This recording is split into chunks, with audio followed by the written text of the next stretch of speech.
Depuis décembre 2025, l'Iran est secoué par une vague de contestation qui pourrait ne pas être comme les autres. Pas seulement une colère sociale contre la vie chère, mais peut-être le début d'un processus révolutionnaire.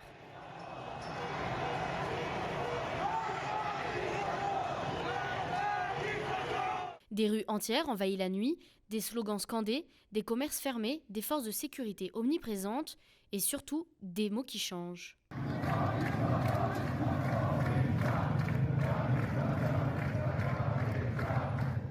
La colère vise directement le cœur du pouvoir. Quand les manifestants crient ce slogan, ils font référence à Mohammad Reza Pahlavi, le dernier roi d'Iran, renversé par la révolution de 1979 qui a instauré la République islamique. Crier son nom, c'est un symbole de défi au régime actuel, car le Shah représente donc l'ancien pouvoir. Même si peu veulent réellement revenir à la monarchie, c'est une façon de montrer leur rejet du système en place. Mais alors, est-ce que l'Iran est en train de franchir un seuil qui pourrait changer son histoire ? C'est ce qu'on va essayer d'analyser ensemble. Pour comprendre ce qui se passe aujourd'hui, il faut d'abord savoir à qui on a affaire. L'Iran est une république islamique depuis 1979. Mais attention, sur le papier, il y a un président, un parlement, des élections, mais le pouvoir réel est ailleurs. Il est concentré entre les mains du guide suprême Ali Khamenei, au pouvoir depuis 1989. Lui, il contrôle l'armée, les gardiens de la révolution, la justice, les médias et une grande partie de l'économie.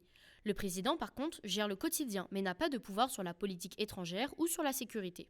Et ce système, déjà très centralisé et fragile, est directement exposé aux pressions économiques internationales. Fin septembre 2025, l'ONU rétablit des sanctions liées au programme nucléaire iranien. Le résultat est immédiat, la monnaie iranienne, appelée le rial, s'effondre. Les prix explosent, le pouvoir d'achat chute. C'est exactement là que la colère commence à prendre racine. Et on peut considérer que c'est le 28 décembre 2025 que tout bascule. Des commerçants du bazar de Téhéran descendent dans la rue, et là le symbole est énorme. Pour faire simple, le bazar c'est le cœur historique du commerce iranien, et un pilier du régime. Ces commerçants avaient soutenu la révolution de 1979. Alors qu'est-ce que ça veut dire ? Que même le cœur loyal du système commence à contester. La cause immédiate est claire, l'hyperinflation. بله این اجتماعات عمدتاً از طرف بازاری‌ها بود اما حرفشون حرف درستی بود. Rapidement, la colère se propage et des dizaines de villes et des villages se mobilisent. Selon l'AFP, 25 provinces sur 31 sont touchées par des manifestations. On ne parle plus d'une contestation locale, mais d'une mobilisation nationale. These protests could become serious and significant, really because people are very fed up, and it appears that policy reform has reached a dead end as well. Et c'est là que ça devient intéressant parce que quand la colère devient nationale, ça peut basculer d'un mouvement social à quelque chose de beaucoup plus profond, une révolution. Mais qu'est-ce qu'on entend exactement par révolution ? C'est lorsque plusieurs critères sont réunis. Rupture avec le régime existant, mobilisation durable, perte de légitimité du pouvoir, incapacité du régime à rétablir l'ordre et parfois réécriture des règles du jeu politique. En d'autres termes, c'est quand le système tout entier est remis en cause. Et tous ces critères, on les retrouve en ce moment même en Iran. Et le 8 janvier 2026 marque un exemple parfait de cette dynamique.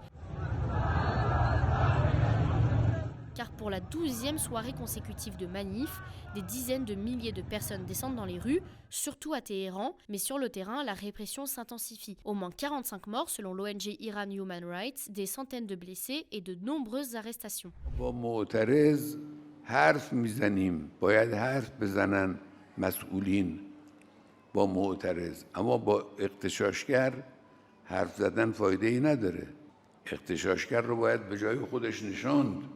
Par ailleurs, depuis ce vendredi 9 janvier, les autorités ont totalement coupé l'accès à Internet. Cela complique, une fois de plus, le travail des journalistes pour documenter ce qui se passe réellement sur le terrain. Et sur le plan international, la situation ne passe pas inaperçue. We stand by anybody who's engaged in peaceful protest, anybody who's trying to exert their rights for free association and to have their voices heard.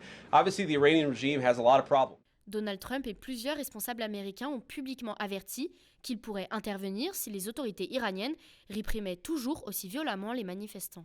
If they start killing people like they have in the past, I think they're going to get hit very hard by the United States. Ces échanges ajoutent une pression diplomatique supplémentaire et montrent que le contexte externe compte aussi dans l'évolution de la crise. یه مش تخریبگر آمدن ساختمان متعلق به کشور خودشون رو خراب کردن مثلا فرض کنید فلان ساختمان دیواری رو خراب کردن برای که دل رئیس جمهور آمریکا خوش Ce mouvement, parti d'une crise économique, s'est transformé en remise en cause directe de la République islamique. Manifestation prolongée ou début d'un processus révolutionnaire, la réponse dépendra de la capacité du régime à reprendre le contrôle ou de son incapacité à contenir une contestation qui touche désormais le cœur du système iranien.